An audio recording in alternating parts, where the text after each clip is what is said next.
If there's one word to describe this guy, it's gonna be relentless. TJ Dillashaw is one of the greatest bantamweights of all time. This guy delivers more strike combinations than anyone in the division. He feints with forearm strikes, attacks with a leg strike, and then returns with his forearm. He plays mind games inside the octagon, and it's almost impossible to tell where he'll strike next. His childhood story and rise in the UFC could pass for a thrilling movie because it's 100% intriguing. So join us as we go back to where it all started for TJ Dillashaw and rewind to some of the greatest fights in his illustrious career. Let's begin. TJ Dillashaw was born on the 7th of February 1986 in Sonora, California, to Hal and Janice Dillashaw. He has two brothers, and growing up, even casual situations were often turned into a chance to win. For example, the Dillashaw family had two cars, and they would often split up. TJ sometimes rode with his dad, and his brothers piled into their mum's car. A simple drive from point A to point B morphed from a leisurely drive into a chance to score a victory over the rest of the family. TJ and his dad had to win. They had to be the first to arrive at their destination. That's where a young TJ Dillashaw got his winning mindset, a mindset that would transform his life forever. He studied at Bret Hart High School for 4 years, where he wrestled for Coach Jan Schulz, the man who gave him a solid wrestling foundation. While wrestling for Coach Jan Schulz at Bret Hart High School, Dillashaw was a 4-time sectional qualifier, and as a junior, Dillashaw placed 5th in the CIF State Championships. Dillashaw graduated from high school in June 2004. His fantastic wrestling career there got him an athletic scholarship to wrestle for Cal State Fullerton Titans while attending college at California State University. To be honest, his freshman year wasn't all that fantastic. Dillashaw held a 14-6 record, including a 10-8 mark in dual matches. But hey, remember what we said at the beginning about Dillashaw having a winning mindset? Well, it was at this point that mindset kicked in to up his wrestling game. In the summer of 2006, Dillashaw traveled all the way to Ukraine to work on his wrestling skills. And boy, did it work out just fine. Dillashaw's sophomore year was a more successful one, having an overall record of 17-4 with an 11-4 mark in duels. In April 2007, he placed 6th in the University Greco Wrestling Championships. His performance in college was remarkable, and he got noticed by former UFC middleweight Mark the Filipino Wrecking Machine Munoz, who was also a coach at California State University. TJ Dillashaw was considering a transition into MMA, and that's when Munoz came in to play a very important role in Dillashaw's life. After graduating from Cal State University, Mark Munoz invited Dillashaw to join the Rain Training Center. After training MMA with Team Rain for a year and a half, Dillashaw began training with Team Alpha Male and held a 2-0 amateur record before turning pro. On March 26, 2010, Dillashaw made his professional debut against fellow debutant Zar Sklavos. Dillashaw used his superior wrestling to earn a dominant unanimous decision win. He then went on to clinch 3 successive wins, beating Brandon Drucker, Mike Suarez, and Taylor McCorriston. It was at this point he joined the largest MMA promotion in the world, the UFC. Dillashaw signed with the UFC in 2011 to compete on Ultimate Fighter, Team Bisping vs Team Miller. But it wasn't until the 3rd of December 2011 that he made his UFC debut at the Ultimate Fighter 14 finale against John Dodson. The fight was to determine the winner of the Ultimate Fighter 14. Sadly, Dillashaw lost the bout via first round TKO. From there, his winning instincts kicked in once again. Dillashaw went on a 4-fight winning streak, picking up stoppage victories in 3 of his 4 fights from 2012 to late 2013. The next loss of his UFC career came in a fight of the night performance against Rafael Asuncao in October of 2013, losing by a controversial split decision. Dillashaw bounced back from his loss to Asuncao with a solid performance against Mike Eaton in January of 2014. That win put him back in the bantamweight title picture and in the driver's seat for a series of events that would alter the course of his career going forward. In May 2014, the then UFC bantamweight champion Renan Barão was to face Rafael Asuncao, who was hot off his recent win over Dillashaw just a few months earlier. However, due to a rib injury sustained in his bout with Dillashaw, Asuncao was unable to take the fight. With the UFC 173 main and co-event having fallen off the card, the UFC put the spotlight on Renan Barão as he was set to defend his UFC gold against the short-notice replacement TJ Dillashaw. Renan Barão was on a 31-fight win streak. He'd not lost in over 9 years as an active fighter. Of course, the odds were stacked in his favor, and as for Dillashaw, he just looked to be another fighter who would crumble under the fiery attacks of Barão.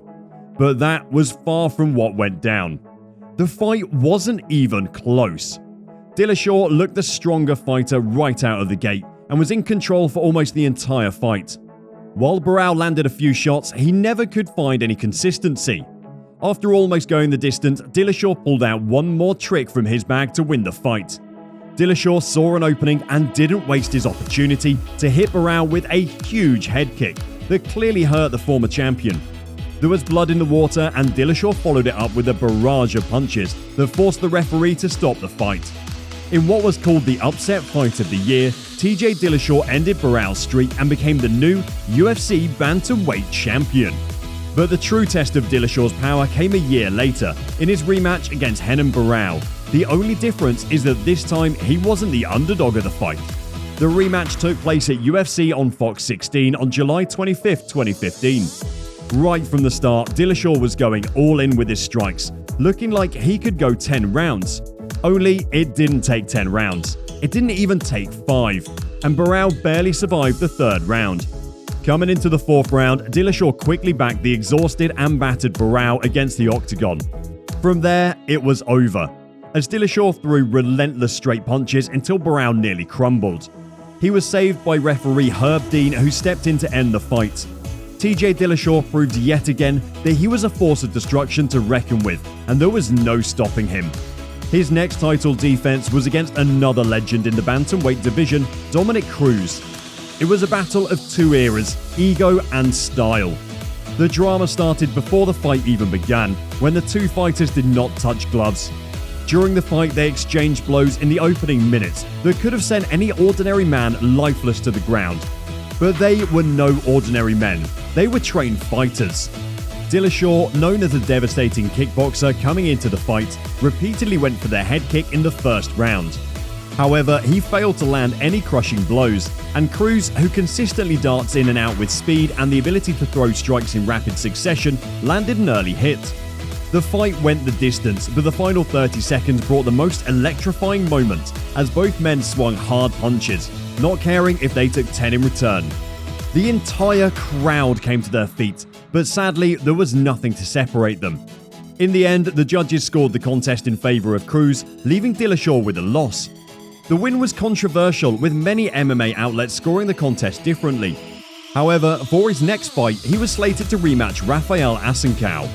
Dillashaw picked up the decision victory over Assunção, avenging his loss to the Brazilian in 2013. Dillashaw made his 3rd UFC appearance in 2016 against John Lineker at UFC 207 in December 2016, picking up the decision victory. And then, just a few weeks later, it was announced that Dillashaw would be one of the coaches for the Ultimate Fighter 25. And that's when his big rival, Cody Garbrandt, stepped in. We also have to step in at this point and tell you about our awesome monthly shoutout contest, where we give our subscribers a chance to feature in one of our videos. All you have to do is subscribe to our channel and comment I sub below to join the contest. So what are you waiting for? Go subscribe and comment I sub now. Cody and Dillashaw were both coaches on the Ultimate Fighter 25, and it was ugly. Their rivalry all started during the Ultimate Fighter 22 season, when Conor McGregor accused Dillashaw of betraying Uriah Faber. Faber dismissed McGregor, but Cody Garbrandt defended Dillashaw by walking up to McGregor's face. The situation fizzled afterward, but it didn't take long before McGregor was proven right. Dillashaw was then seen as a traitor, and Garbrandt, who once stood up for him, grew an immense hate for Dillashaw. And now they were both put up to fight at UFC 217 for the UFC Bantamweight title. Though the build-up was incredibly long, the fight itself wound up being short. A back-and-forth first round ended with Garbrandt cracking Dillashaw with a right hand in the final 10 seconds that almost ended the fight. Dillashaw roared back and landed a massive head kick that swung the fight in his favour and led to a stoppage at the 2:41 time mark of the 2nd round. For the 2nd time in his career, Dillashaw was crowned the UFC Bantamweight champion. A rematch was booked less than a year later, but it was more like their first encounter. Garbrandt came out swinging hooks that wobbled Dillashaw, but it wasn't enough to put him out. Dillashaw got the momentum back in his favor with swinging punches and knees that eventually ended the fight via KO, still in the first round. To put it mildly, he humbled Cody Garbrandt, but what came next wasn't so mild for TJ Dillashaw and his career. Dillashaw made an attempt at becoming the fourth fighter in UFC history to become a two-division champion, as he moved down a weight class to face UFC flyweight champion Henry Cejudo. Dillashaw's flyweight debut did not go as planned, as Cejudo won the bout in just 32 seconds, winning by TKO. But it didn't end there. Dillashaw also tested positive for doping in both pre- and post-fight drug tests conducted. Subsequently, he was stripped of his UFC bantamweight championship in March 2019 and was handed down a 2-year suspension by USADA and the New York State Athletic Commission. After the ban, he returned to face Corey Sandhagen on UFC on ESPN. Sandhagen vs. Dillashaw on July 24, 2021. Dillashaw won the fight via split decision. However, the decision was seen as controversial, with many fans, fighters, and even media outlets expressing their belief that Sandhagen won the bout. During the fight, Dillashaw suffered a knee injury, which has kept him out of competition for over a year now. So our question to you is, what do you think is next for TJ Dillashaw? Make sure you check out this video showing on your screen, and bye for now.